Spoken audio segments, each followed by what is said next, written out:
Government officials conspiring on a project so horrible it is hard to believe it happened in our country and not that long ago. We have a story here tonight about cruelty in the name of science and about the government in effect trying to play God. But it's also about the strength and resilience of the human spirit and about a remarkable woman named Elaine Riddick. Dr. Nancy Snyderman takes us tonight to North Carolina to investigate a state of shame.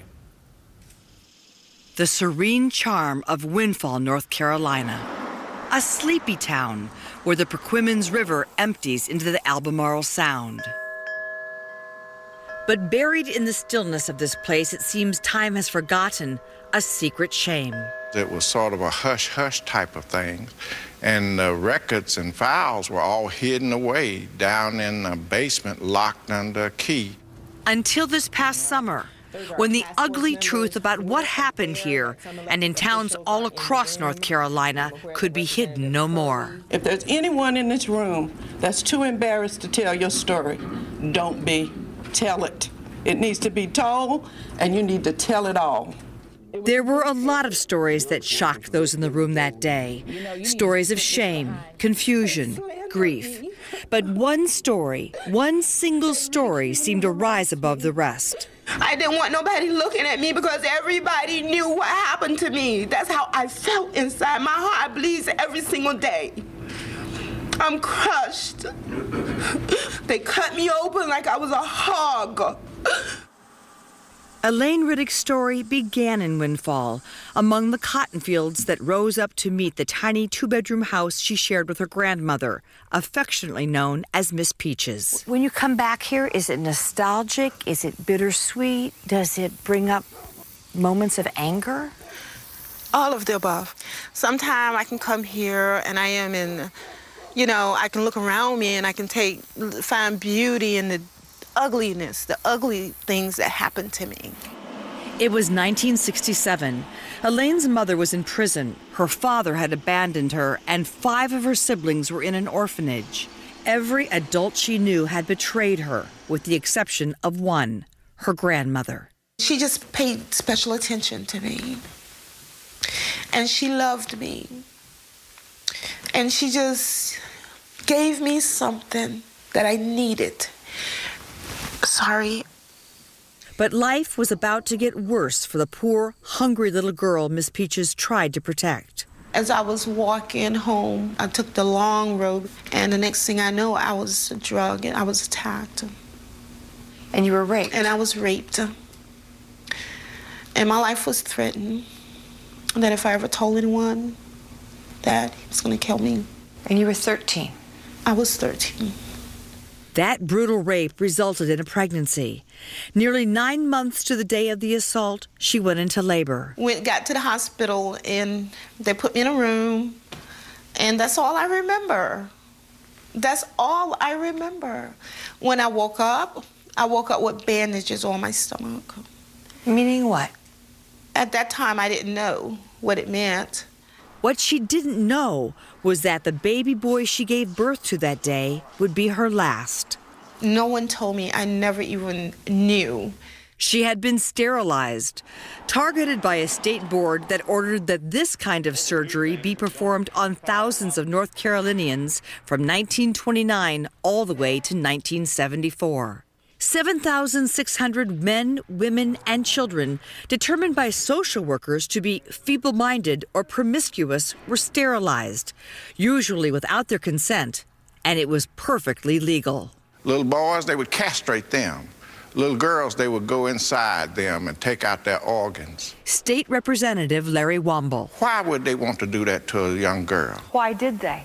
Well, they had several reasons they thought were valid at that time. Their reasons were based on a scientific theory called eugenics, which became popular in the 1920s. Eugenicists believed that poverty, promiscuity, and alcoholism were inherited traits. It was a simple theory with a radical solution. Sterilize those the state would have to take care of and improve society's gene pool. Some of America's wealthiest citizens of the time were eugenicists. Dr. Clarence Gamble of the Procter & Gamble fortune and James Haynes of the Hosiery Company founded the Human Betterment League, which produced brochures like these, stoking fears of, quote, morons mixing with the general population. Representative, when you look back, was this a well-intentioned idea with the best science at the time that then just went awry? I don't know if that was the best intention to weed out negative things in our society.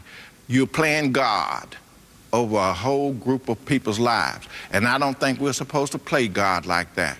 31 states had legal eugenics programs, and by the late 1960s, tens of thousands of Americans had been sterilized. It began as a way to control welfare spending on poor white women and men. But over time, North Carolina shifted focus, targeting more women and more blacks than whites. It was a monetary, economic thing. Get them off of welfare so the state would not have to pay for their children. That's fine, but you don't do that by doing this kind of thing. Some people have even expressed to me that it borders on genocide. A third of sterilizations were ordered on girls under the age of 18, some as young as 9 years old. What in the world will this lady do with one more child? Yeah. I think he sterilized his entire caseload. The voices of social workers involved with eugenic sterilization. You're hearing them broadcast for the first time, some of them explaining the decision to sterilize in these recordings made in 1997 by Rutgers professor Johanna Schoen. What chance does another child have in this family? And I think a lot of motivation for workers probably came from that. Over a period of a year or 2 years, he got all of the women sterilized. I think that was perhaps a little excessive. In 1968, Americans were rebelling, protesting the Vietnam War, marching for civil rights. And while most states had abandoned their eugenics programs by then, the sterilization of poor Americans was still happening in North Carolina, and no one seemed to notice. So it was for Elaine Riddick that a signature on a dotted line sealed her fate.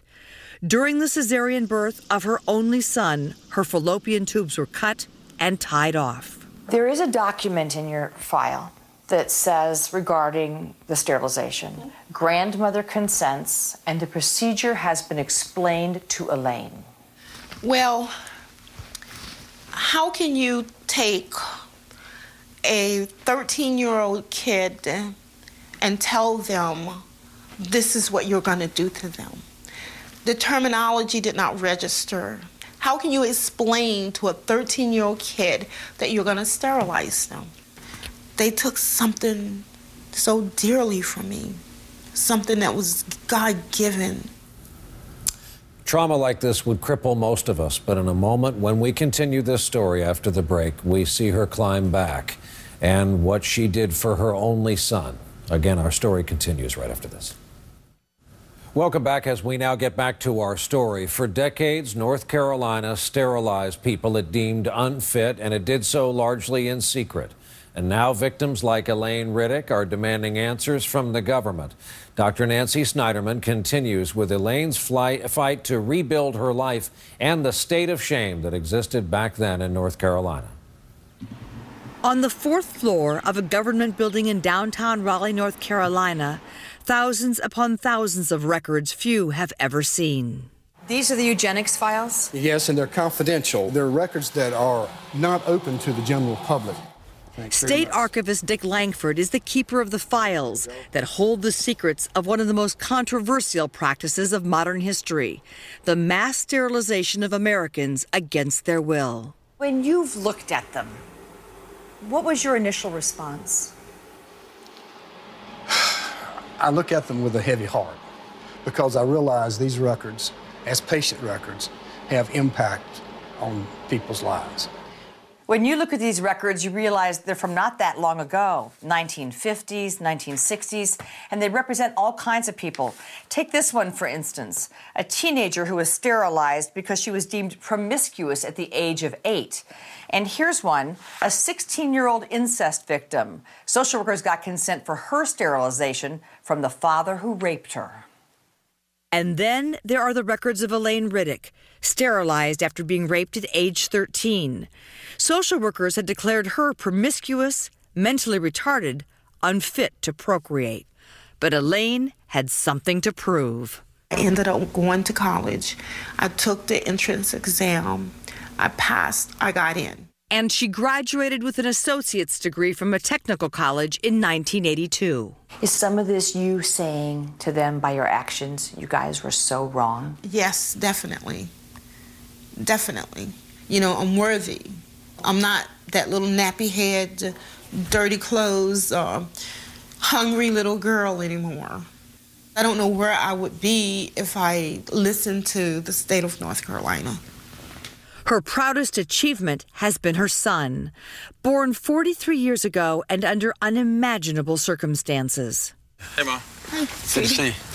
Good to see you. Hi, I'm Nancy. How are you, Nancy? Nice to meet you. You're Tony. Thank you. Yes, Tony. You're a strapping guy. Thank you. Today, Tony Riddick is a successful entrepreneur. You must be unbelievably proud of your mother. Oh, absolutely. I am. This is my buddy, my friend, my mother, everything, my sister. I'm proud of her because she never stopped fighting. You know, she continues to fight, and I think that's very important. What do you want? What do I want? Well, what do I want? I would like for the state of North Carolina to right what they wrong with me. At one point, I sued the state of North Carolina for $1 million, and that's been over 30-some years ago. And what did you expect when you filed that suit for $1 million? I expected for them to give me $1 million. She got nothing. She lost her case against the state because a jury decided no laws were broken. She appealed it all the way to the U.S. Supreme Court, which declined to hear her argument. I was embarrassed, and I was surprised. All she and the other 7,600 victims have is an apology, emailed to the Winston-Salem Journal from then-Governor Mike Easley in 2002. But after mounting pressure from reporters, the state decided to do more and convened a task force in 2003. Nothing resulted. Then another task force came and went. We're the United States, for God's sakes. This was so wrong. Which brings us back to that day last summer when victims and their families had their say, in front of another government task force assigned to determine how they should be compensated. What do you think I'm worth? What do you think I'm worth? It doesn't matter what you think I'm worth. It's what I think I'm worth. Priceless. Yes, ma'am. There's nothing that the state of North Carolina can do to justify what they did to me. What they did to these other victims. They told me to sign papers. I didn't sign no papers. I ain't never signed the papers. That was not my signature on these papers. North Carolina is the only state to consider compensation in the range of $20,000 to $50,000. But Tony Riddick, standing up for his mother and the other victims, said that's too little, too late. And my mother's been sitting here suffering for 43 years and nothing has been done. This is sinister. I'm so afraid that they're going to try to wait till all these people die. And that's a shame. That's a mark. It's an ugly chapter in North Carolina's book. We must step up to the plate and we must realize, take responsibility.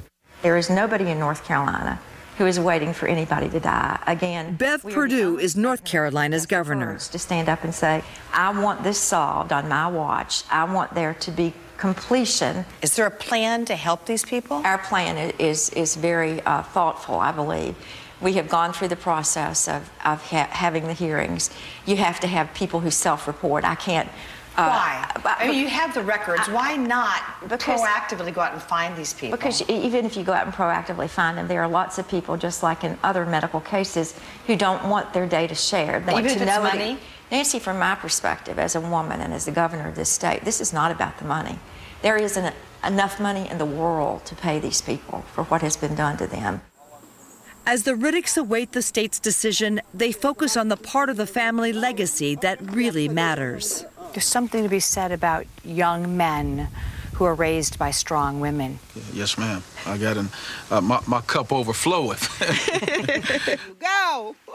Every day they appreciate life's simple gifts, finding joy in Tony Jr., who has yet to understand his grandmother's place in a terrible chapter of American history. He gives me the love. So with that, I can do anything in the world that I want to do. And I can be anybody I want to be. I'm sitting here thinking, these aren't records you unearthed in a parchment book with sketchy details from the past. We just heard audio recordings of someone saying,